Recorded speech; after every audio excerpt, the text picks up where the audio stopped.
তুমি কে? তোমাকে নিয়ে আমার কোনো পূর্ব জ্ঞান নেই। আমি জানি না তুমি আসলে কে, কোথা থেকে এসেছো। তবে একটা অদ্ভুত টান আছে তোমার দিকে তাকালে, যার জন্য শুধু ঘন্টার পর ঘন্টা সময় কাটিয়ে দেই শুধু তোমার দেখা পাওয়ার আশায়।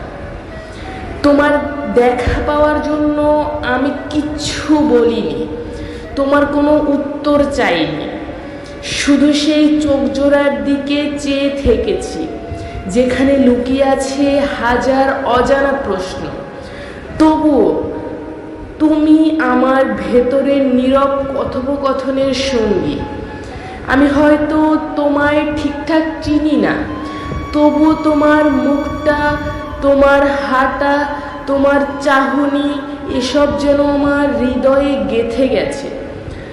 আমি জানি না ভবিষ্যতে কখনো তোমার দেখা পাবো কিনা, কিন্তু এইটুকু বলি, যদি কোনো একদিন হঠাৎ দেখা হয়ে যায় তবে আমি নিশ্চয়ই চিনে নেব তোমাকে, কারণ আমি সেই আমি যে বহুদিন ধরে অপেক্ষা করেছে তোমার নিঃশব্দে দেখা পাওয়ার আশায়।